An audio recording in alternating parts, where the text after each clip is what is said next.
არ დაგიმალავთ და დაახლოებით 9 საათის წინ მე დავიწყე ჩემი არასრული 5 წლის შვილის ის ერთ კვირაში ზუსტად 24-ში გახდება 5 წლის დავიწყე მე ლილეს ჩემი არასრულწლოვანი შვილის ეგრეთ წოდებული ჯანსაღი კონოტაციით მოწამვლა და სიმართლეების თქმა მისთვის რაღაც გარკვეულ საკითხებზე მნიშვნელოვან საკითხებზე ჩემი აზრით გეტყვით რასაც გულისხმობ ჩვენ გვაქვს ხოლმე დიალოგი ერთმანეთთან ყოველ დილით ვიდრე ბაღში წავა ჩვენ საუბრობთ ერთმანეთთან ინგა მე და ლილე ასე მაგალითად საუბრობდით დღეს სწორედაც რომ თემაზე ვის პატიჟებს ერთ კვირაში რომ დაბადების დღე აქვს იმ დაბადების დღეზე აღმოჩნდა რომ პატიჟებს 15 თუ 17 თანატოლს ბაღის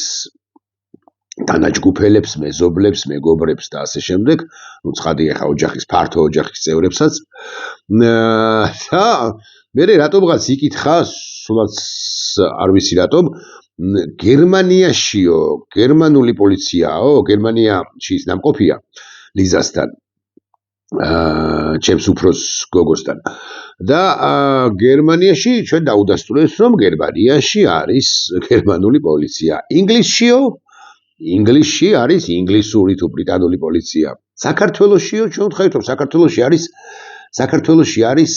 ქართული პოლიცია. არ გითქვამს რომ მილიცია და ბიძინა ივანიშვილი ბანდიტია და ასე შემდეგ. ცხადია არა.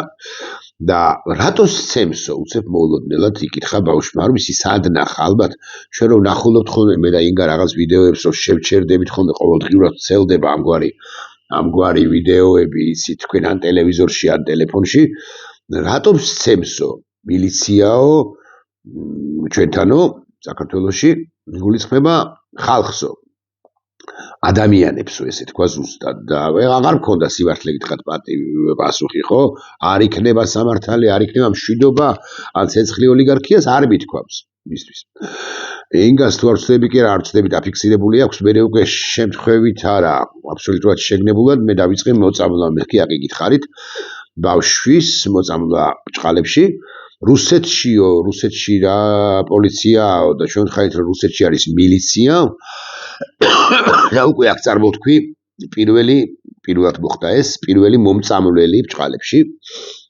წინადადება რომ რუსეთი არის საზიზღარი ქვეყანა რუსეთი არის მტერი ქვეყანა რუსეთი არის ჩვენი ოკუპანტი ქვეყანა იმისმენ და ყურადღებით და გაფართოებული თვალებით და ბევრი არაფერი ესმოდა მაგრამ ალბათ მაგრამ მაინც ზოგი იმ სიტყვის მნიშვნელობა რომელიც წარმოვთქვი შესაძლოა არის ალბათ არის ოკუპანტი ალბათ არის ის ხა ულახდილები თუ ვიქნებით რატომ გავაკეთე ეს დავფიქრდი უკვე მაშინ როდესაც ლილე წავიდა ახლა გავიდა 10 წუთის წინ სახლიდან ინგასთან ერთად წავიდა საბავშვო ბაღში რატომ გავაკეთე ეს სწორია თუ არა ეს მე არა ვარ დარწმუნებული რომ ასეთ 15 წელიწადში როცა ლილე იქნება 20 წლის ან 10 წელიწადში როცა იქნება 15 წლის 11 წელიწადში 12 წელიწადში 20 წელიწადში 25 წელიწადში რუსეთი როგორც ქვეყანა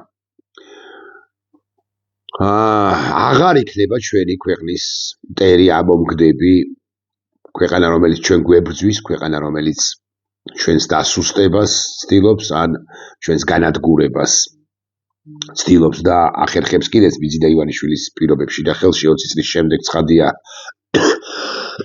ივანიშვილი აღარ იქნება მაგრამ მე არა ვარ დარწმუნებული რუსეთს არ ექნება იმპერიული ზრახვები ქართული სახელმწიფოს თუ იმ ხანად ვიქნებით ალბათ კი არა ნამდვილად ჩვენი სახელმწიფოს მიმართ და მე მიმაჩნია რომ შესაძლოა ცოტა ადრეა არ გამართობ ამ გვარ თემებზე საუბარი თუნდაც ესეთი ზედაპირული საუბარი თუნდაც ესეთი ლოზუნგების დონეზე საუბარი მაგრამ მე მიმაჩნია რომ ჩვენი მომავალი თაობა უკვე ამ თავითვე უნდა იყოს ინფორმირებული ასე ვიტყვი იმასთან დაკავშირებით ვინ არის მათი ქვეყნის ჩვენი ქვეყნის მოწინააღმდეგე ინფორმირებული ძალიან ზედაპირულად ეხლა მე იქ რაღაც რუსული შოვინიზმისა და იმპერიალიზმის საფუძვლებზე ხო არ დაველაპარაკებოდი 5 წლის ბავშვს ხო გავახანი პერიოდი წლები და ალბათ ამაზეც მომიწევს საუბარი და მე რა საკვირველია ჩემი საუბარიც ამ ყველაფერს არ ეყოფა თვითონ თავად უნდა წაიკითხოს, თავად უნდა გაეცნოს, თავად უნდა გაიგოს, თავად უნდა ისწავლოს, შეისწავლოს და თავად უნდა ჩამოუყალიბდეს ეს სოფლხედვა და რუსეთის მიმართ საკუთარი დამოკიდებულება რუსეთის როგორც მტრის მიმართ. მე მაგ ნასმეთქი რომ რუსეთი როცა ლილე სრულწლოვანი იქნება, ანუ 10, 11, 12 წელიწადში, 13 წელიწადში. რუსეთი აღარ იყოს ჩვენი მტერი სახელმწიფო. მაგრამ აქ იგითხარით რომ მაღალი ალბათობით ეს ასე არ მოხდება და მე მგონია რომ რუსეთის ეს მტრობა და ჩვენს მიმართ პოლიტიკა გაგრძელდება კიდევ 10 წლეულების თუ 100 წლეულების არა განმავლობაში საერთოდაც მიფიქრია იმაზე რომ ეს არის ჩვენი ხვედრი რომ ჩვენი მეზობელი სახელმწიფო და ვერ გადაიტანო ერთს რუსეთს და ვერ გადაიტანო ერთს საქართველოს ხო ჩვენ მუდმივად ვიქნებით ესე დაპირისპირებულ ხშირად კი არა ხო ბევრი წელი კიდევ ან მუდმივად ეს არის ჩვენი ბედი და მისია რომ სულ მუდმივად ვიყოთ და ასე გადავრჩეთ რუსეთთან შეპირისპირების მდგომარეობაში ეს არის პირველი ისიც თქმაც მინდოდა 6 წუთი კი მოვანდომე მეორე ამბავი არის ის რაც ამ თემას არ ეხება ასაკვირველია მაგრამ დღეს არის 17 ნოემბერი 17 ნოემბერი რომ არის მე თვითონ ველი ხოლმე ყოველ წელს ამ დღეს რომ დავპოსტო ერთი ფოტო ერთი კაცის ფოტო და მე სხვადასხვა რამე მივაწერო ხოლმე სტატუსის ტექსტური სტატუსის სახით წელს რატომღაც ხო დავპოსტე რასაკვირველია მაგრამ წელს რატომღაც მივაწერე ასე სოფლიონ გრევათა კვლავ მოწმე გავხდებით რამდენს გაგახსენდება თან რამდენმა იცი თან რამდენს გაგახსენდებათ რომ დღეს 17 ნოემბერია და 17 ნოემბერი კი არ არის უბრალო დღე ყოველ შემთხვევაში იმ დღეთა შორის როცა დაიბადნენ დიდი ადამიანები აი 16 ნოემბერს ვინ დაიბადა ან 18 ნოემბერს შეიძლება არ გაგახსენ არ შემოგახსენდეს კაც მაგრამ 17 ნოემბერს დაინგაბადა კაცი რომელმაც ეს ხომ დაწერა სოფლიონ გრევათა კვლავ მოწმე გავხდებით ხო ჩვენ მოწმე არა კვლავ მოწმე გავხდებით ეს დაწერა მაგრამ გარდა ამისა დაწერა განსაკუთრებით 1916 17 18 19 20 25 წლამდე მაინც ასე ვიტყვი 27 წლამდე თუ გნებავთ ასე ვიტყვი დაწერა ქართული პოეზიისათვის არ ვიცი წარმოუდგენელი მასშტაბის შედევრები უკვე შემდგომ მისი შემოქმედება თლადგულახდილები თუ ვიქნებით არ არის ისეთი გენიალური როგორც იყო არის 25 წლამდე 26 და 7 წლამდე ოკეი ასე ვიტყვი ასე მაგალითად 1916 წელს იმხანად 16 წლისა თავად უკაცრავად 1908 წელს იმხანად 16 წლისა ის წერს ასეთ ლექს 16 წლისა იყო 1908 წელს რაც უფრო შორს ხარ მით უფრო ტკბები მე შენში მიყვარს ოცნება ჩემი და რა უკვე შემდგომ წლებში 14-ში 15-ში 16-ში რას არ წერს ხო სილაჟვარდე ანუ ვარდისილაში დაწმინდის მთვარეს ლურჯაც ხენებს სილაჟვარდე ანუ ვარდისილაში ეს თქვი გურიის მთებს მერის მესაფლავეს ხო ის ლექსები ჩამოვასახელი ახლა რომლებიც თქვენ ყველა მიცან ბევრმა თქვენგან მაიცით დღეს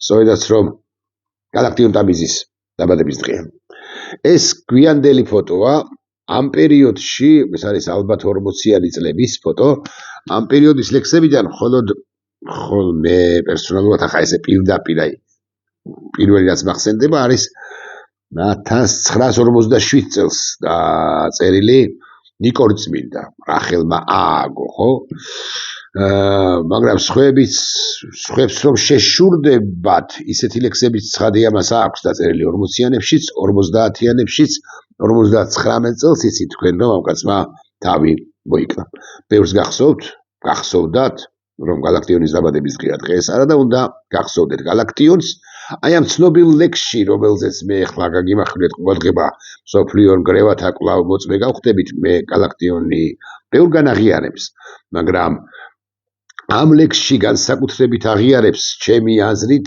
რუსთაველის ჩვენ რუსთაველის ქვეყანა ვართ galaktionis ქვეყანა ვართ რასაკვირველია ილიას ქვეყანა ვართ რასაკვირველია ვაჟა-ფშაველას ქვეყანა ვართ და არც ერთ ცხადი არ ვამცრობ ხო მაგრამ უპირველესად ჩემი მოსაზრებით და არა მხოლოდ ჩემი მოსაზრებით ჩვენ ვართ რუსთაველის ქვეყანა აი რუსთაველის გენიალობას ბევრგან სხვაგანაც მაგრამ მაგრამ გალაქტიონი აღიარებს სწორედ აქ ლექსშიც ყველა სახელებში მხოლოდ რუსთაველი იხსნის განსაცდელით მრავალ საუკუნეს. იგი უძლევია და მზის ის თაველი, რომელს მონობისთვის გზა ვერ გაუღუნეს. და მე უკვე გადადის დანტე ალიგიერიზე, დანტე ბევრ განახსენებს, მათ შორის იმ ლექსში, რომელიც ახლა გავიხსენე, სილა ჟვარდია-რუვარდის სილაში და ვით საბოთხიდან ალიგიერი, მე ჯოჯოხეთით ვარ დაფარული. გალაქტიონზეც არ არის ეს ვიდეობლოგი. უბრალოდ გამახსენდა ისევე როგორც ლილეს ამბავი. კი ბოდიშებთ ვერ ვახერხებ რომ ვერ დავახვევ. ისევე როგორც ლილეს ამბავის გამახსენდა კი არა გიამბეთ. ეს ვიდეობლოგი რეალურად ცოტა კიდე გავჩერდეთ შევჭეთ ეთერს. ცოტა ხანი მომისმინოთ. კიდევ ეს ვიდეობლოგი არის წინააღმდეგობაზე. არა ლილეს სამომავლო წინააღმდეგობაზე, არა გალაქტიონის პერსონალურ წინააღმდეგობაზე, არა რომელიმე ჩვენგანის წინააღმდეგობაზე, მიერ გაწეულ წინააღმდეგობაზე. არა, ეს არის ხალხის წინააღმდეგობაზე. და სწორს წერს, მართებულად წერს სურა ჯაფარიძე, შემდეგ სურა გირჩი ჯაფარიძე, რომელიც პოლიტპატიმარია. მე წაგიკითხავთ ამ ვიდეობლოგს კი არა, ამ ტექსტს. სად არის ეს Facebook-ი? წაგიკითხავთ სურა გირჩი ჯაფარიძე. სიმართლე გითხრათ, ერთი ხანმა მომეჩვენა ის ცოტა მოტეხილია. მაგრამ მე აღარ ვიფიქრე ამაზე. ცხადვია ტყვეობაში ვარ და ჯერ ვერ ამოხსენი რა მედება ბრალად ეგრეთ წოდებული მოწმეებს უსმინე და კიდევ უფრო ვერ მივხვდი და ასე შემდეგ.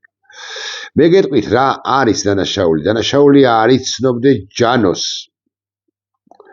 დანაშაული არ იცნობდე ანდროს, პოლიტპატიმრებზე, სინდის პატიმრებზე ლაპარაკობს. არ იცნობდე ონისეს, გიორგის, ირაკლის, ვალერის, ლუკას, გურის, რუსლანს, სერგის და ასე შემდეგ. ერთადერთი დანაშაული რაც 9 თვის წინ, ანუ სანამ დამიჭერდნენ, მიმიწყო და ეს იყო და ახლა ამისაგანაც განთავისუფლდი. დიახ, ალბათ კი არა ნამდვილად ასეა, თუმცა მე არ ყოფილვარ საპატიმროში, მაგრამ როგორც ჩანს ასეა, რომ ადამიანები იქიდან კიდევ უფრო სხვა რაკურსით ხედავენ პროცესებს ჩვენს ქვეყანაში, მათ ქვეყანაში, ჩვენ საერთო ქვეყანაში. და კიდევ იცნობენ ადამიანებს, რომლებიც არ ტყდებიან. ეს უნიკალური ეპოქაა. აი გალაქტიონის ეპოქისაგან განსხვავებით, ეს არის უნიკალური ეპოქა, როდესაც ჩვენ მივიღეთ, ვნახეთ, თვალებში ჩავხედეთ და მათაც შემოგხედეს ჩავხედეს თვალებში უამრავი ის მოქალაქე, რომელიც არ გატეხილა. აი ეს ადამიანები მათ შორის ზურაც, მათ შორის ელენეც და არა მხოლოდ ეს ორი პოლიტიკოსი, არამედ სხვებიც რასაკვირველია. განსხვავებით წინა ეპოქების ცნობილი ადამიანებისაგან არ გატეხილან, იმიტომ არა რომ ახლა შედარებით უფრო ლოიალური თუ ლიბერალური არის სისტემა მათ მიმართ. არამედ იმიტომ რომ მათი რწმენა სწორედაც რომ ხო არის გაცილებით მყარი. იქ 30-იან წლებში მე მგონი რომ მაინც იყო მათ შორის ეგრეთ წოდებული შემოქმედი გალაქტიონის თანამედროვე შემოქმედებითი ინტელიგენცია, ასე რომ ამბობენ პოეტები, მწერლები და ასე შემდეგ, მაინც არ იყვნენ ისეთი მყარები, ისეთი ძლიერი პერსონალურად, პიროვნული თვისებებით ისეთი ძლიერები.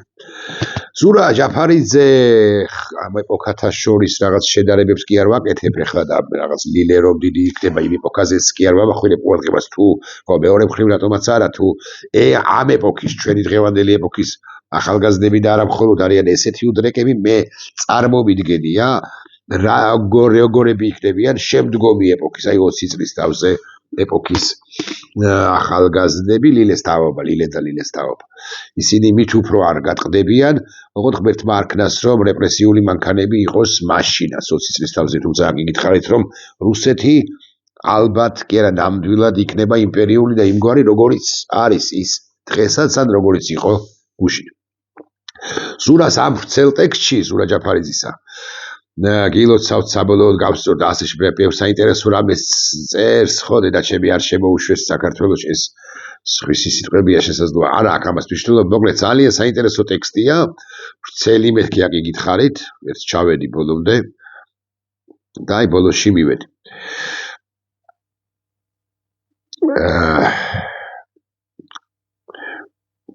ჩვენ ვართ ახალგაზრდები. ოდიში ერთ წუთს ფორმულაზე უფრო კარგად არის მე როგორც მახსოვს და ამიტომ ფორმულას ქარდს გაჩვენებთ პირდაპირ.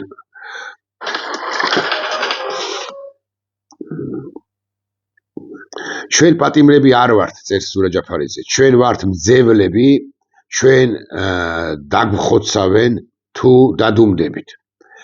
მოგუკლავენ თუ დაგვივიწყებთ. ჩვენ ვცოცხლობთ სანამ გახსოვართ. ცოცხლები ვართ სანამ თქვენ რუსთაველზე გახართ. აი, თუნდაც ეს ერთი წინადადება არის საკმარისი საფუძველი ჩემი აზრით, რომ ბევრმა ადამიანმა ბოდიში ვიხდი ამ სიტყვისა და გამოიფხიკოს ყურები.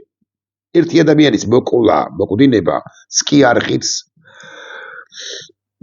ამ ყველაფერთან შეგუებათ, ხო? თუ კარგად ჩამოვაყალიბე, არ უნდა შეეგუო და თითქოს ერთი ადამიანი მოკვდება, ხო, 1, 7, 15, ხო?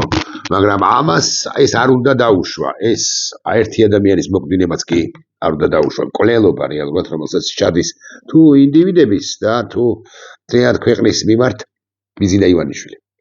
ეხლა როცა ლაპარაკობ იმას, რომ მელილე მოვწამლე, მეთქი ცხადია, ბიზინა ივანიშვილზე არ მისაუბრია, ბიზინა ივანიშვილის ნაჩალნიკებზეც არ მისაუბრია ესე პერსონალურად. მაგრამ მე ეს დავიწყე უკვე, გადავლახე როგორც ჩანს. ეს ზღვარი და დავიწყე საუბარი, ესე ძალიან მეთოდური ერთის მხრივ და ფრთხილი მეორე მხრივ, რასაკვირველია. ბავშვია მაინც, ხო? ფრთხილი საუბარი დავიწყე და დავიწყებ, განვაგრძობ რუსეთის როგორც საშინელი იმპერიის თაობაზე. და უკვე შემდგომ არ ვიცი ხა კონკრეტულად ზურა ჯაფარიძემდე ალბათ წლების შემდეგ ჩავალთ თუ ჩავალთ ისიც თუ ვისაუბრებთ მასზე. მაგრამ თუ ეს რეპრესიული მანქანა გაგრძელდა ქართული ოცნებისა, ანუ რუსული ძალისა, ბუნებრივია რომ უხეშად 12, 13, 15 წლის ლილეს ყველაფერი ეცოდინება. ის უნდა ჩამოყალიბდეს ჩემი აზრით იმგვარ ახალგაზრდად, რომელიც სულ წინააღმდეგობაშია არსებულ იმხანად თუ იქნება უსამართლო სისტემასთან. აი, როდესაც მე ვფიქრობ ნებისმიერ ახალგაზრდაზე, არა ზურაზე, ზურა რაღა ახალგაზრდაა, მაგრამ ახლა პატარა ხო არ არის. 20, 18, 20, 22, 25 წლის ახალგაზრდებზე მე აბსოლუტურად დარწმუნებული ვარ, რომ მათმა მშობლებმა ამ გაუტეხავ ადამიანებს ჩაუნერგეს სწორედ ეს სიყვარული ერთი მხრივ ქვეყნისა და მეორეს მხრივ კარგი, სწორი, ღირებულებები, პრინციპები, მოსაზრებები და პოზიციები, ხო, აზრები, ხო? იმის თაობაზე, რომ რუსეთი იმპერია ერთი და მეორე, რომ უნდა შეეწინააღმდეგო ყველა იმ სისტემას, რომელიც მოქალაქეს, რომელიც ინდივიდს, რომელიც აქ მოქალაქეს ადამიანს ჩაგრავს. ვინც ვერ ჩაუნერგა, ის წავიდა კონფორმიზმის გზით, მოეწყე შვილო. მოეწყე უნივერსიტეტში ცხადია, მაგრამ მოეწყე შენ ამ სისტემასთან მორიგდი და იქნები კარგად. ან იქნები იმაზე უკეთ, ვიდრე შენი მეზობელი მეგობარი, თუ ეს კედელს რომ ეხეთქება ის მოქალაქეა. მე მირჩევნია რომ ლილე ეხეთქებოდეს კედელს. მე მირჩევნია რომ მე და ლილე მინგამ, ლიზამ, სანდრომ, მოკლედ ჩვენმა პატარა თუ დიდმა ოჯახმა, ხო, აი ამ წინააღმდეგობაში ვიცხოვროთ. და დავკარგოთ ამასობაში გულახდილად გეტყვით ადამიანებიც, რომლებიც მოერგნენ ან მოეწყდნენ ამ სისტემებს. გალაქტიონი მოერგო ის იმ იშვიათ პირთა შორის არის, რომელსაც თუ ის მაინც და მაინც მოერგო, არ არის ის 30-იან წლებში რეპრესიების მსხვერპლი თქვენ და უამრავი ვერსია არსებობს როგორ გადარჩა ამასთან დაკავშირებით, თუ ის მაინც და მაინც მოერგო, მას ერთადერთი ან იშვიათ პირთა შორის არის, რომელსაც ეს მორგება ეპატიებოდა ალბათ მაინც. თუმცა გალაქტიონი შემდგომ წლებშიც აკითხავთ, რომ 25-ში, 27-ში ასრულებს თავის მწვერვალ ლექსებს, ანუ იმის შემდეგ აღარ აქვს ესეთი შედევრთა შორის შედევრები, მაგრამ შემდგომ წლებშიც ის წერს ისეთ ლექსებს, რომლებიც ერთი ბევრს შეშურდებოდა, ეს ერთი. იმ ეპოქაშიც და ჩვენს ეპოქაში ხო მით უფრო, მაგრამ ასევე საკმაოდ ანტისაბჭოთებია. მაგალითად 30-იან წლებში წერს ამგვარ სიტყვებს. მეუღლეს რო გადაუსახლებენ სწორედ მაშინ მატარებელი დუმს როგორც ლავა, ანუ გავიდეს მატარებელი ხო, მატარებელი 5 წუთში გავა, ვინც ხვებს აცილებს დროა ჩასვლისა, მატარებელი 5 წუთში გავა, აჰა, დაიძრა რკინის ბორბლები. ვეღარ აქ ხედავ გემშვიდობები, სამარადისოდ გემშვიდობები და მართლაც სამარადისოდ გააცილა მეუღლე გადასახლებაში. მეუღლე რომელიც მე მაინც მგონია რომ უყვარდა. უყვარდა, მე მაინც მგონია რა უყვარდა, განა არა. თუმცა არსებობს სხვა მოსაზრებაც, ამიტომ ასე ვიტყვი რომ მე მაინც მგონია მეთქი უყვარდა, განა არა. მოკლედ ბრძოლა ჩვენი შვილებო, ასე უნდა ვთქვა, ლილე თვათ შვილი კი არის ასაკულება, შვილიშვილის ტოლია, ხო? და შვილებო და შვილიშვილებო მეთქი აქედან შვილიშვილის ასაკის არის. შვილიშვილებო და შვილიშვილებო ბრძოლის დროა და ეს ბრძოლა როგორც ჩანს არ ჭირდება. თუ მართალი ვიქნებ, მართებულად ვიქნები გაგებული, ნელ-ნელა უნდა ჩვენ კი არ მოვწავლოთ მაინც და მაინც, მაგრამ არამედ და უთხრათ შვილებს, რომ ჩვენი მტერი სახელმწიფოსი და საზოგადოებისა და ინდივიდისა და თავისუფლებისა და ასე შემდეგ არის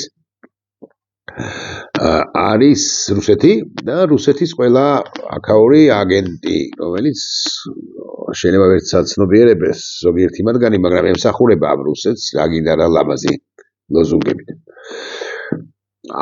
და როდესაც ამას ვასწავლით, ან რაღაც საფუძვლებს ვასწავლით ამ სწორი პრინციპებისა, მე უკვე თავად ისწავლია, როგორ უნდა შეეწინააღმდეგონ წლების შემდეგ რუსეთს, ისევე როგორც ამ ახალგაზრდებმა ისწავლეს. აი, იმ ახალგაზრდებმა განსაკუთრებით, რომლებიც ქუჩაში არიან, არ იქნება სამართალი გამიჯდებიან გოგოს. და ასევე საპატიმროში არიან.